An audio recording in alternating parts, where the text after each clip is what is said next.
जे का रंजले गांजले त्याशी मनी जो आपुले तोची साधू ओळखावा देव तेथीची जाणावा. आज खऱ्या अर्थाने या जगाला दैवत्वाचा संदेश देणारे जगद्गुरु तुकोबार आहे, ज्यांनी या महाराष्ट्राच्या मातीमध्ये दोन दोन छत्रपती बहाल केले.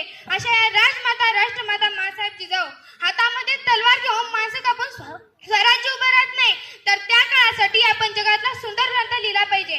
म्हणूनच वयाच्या 14व्या वर्षी 4 ग्रंथ आणि 32 ग्रंथांचे लेखन करणारे शास्त्रवीर छत्रपती संभाजी महाराज बंदुकीच्या जोरावर आणि हंटरच्या धाकावर वाघाला माणसासारखं जगायला शिकवणारी मी अनेक माणसं बघितली.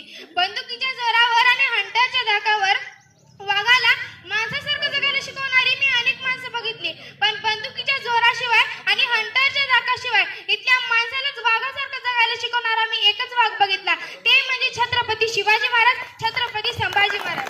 तसेच आपण जे महाराष्ट्राच्या मातीमध्ये बसलेलो आहोत, त्याच या मातीमध्ये 450 वर्षांपूर्वी छत्रपती शिवाजी महाराज आणि छत्रपती संभाजी महाराज यांच्या विचारांना मान देऊन ज्या मर्दबाळांनी या स्वराज्यासाठी स्वतःचं रक्त सांडलं, अशा 18 पगड जातीच्या मर्दबाळांना मी श्रद्धा पवार नम्र अभिवादन करते. खरं तर तसेच आपण जे महाराष्ट्राच्या मातीमध्ये जन्माला आलो, तो महाराष्ट्र म्हणजे काय? अरे महाराष्ट्र म्हणजे जिजाऊंच्या संस्काराचा, शिवरायांच्या विचारांचा आणि शंभूंच्या पराक्रमाचा साक्षीदार म्हणजे माझा महाराष्ट्र.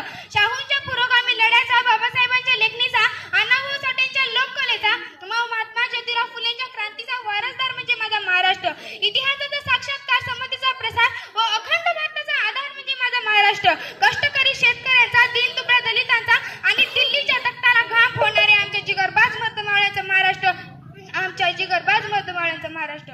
खरं तर 1 नव्हे 2 नव्हे तर तब्बल 450 वर्ष होऊन गेले. जो राजा या मातीसाठी झटला, ज्या राजाने मातीसाठी स्वतःच्या प्राणाचं बलिदान दिलं, तो मावळ्याचा वाघ अनंतात विलीन झाला. पण आजही छत्रपती शिवाजी महाराज आणि छत्रपती संभाजी महाराज यांच्या विचारांना मान देऊन ज्या मर्दमावळ्यांनी आपले स्वतःचे रक्त सांडले, त्या मावळ्यांना माझा मानाचा मुजरा.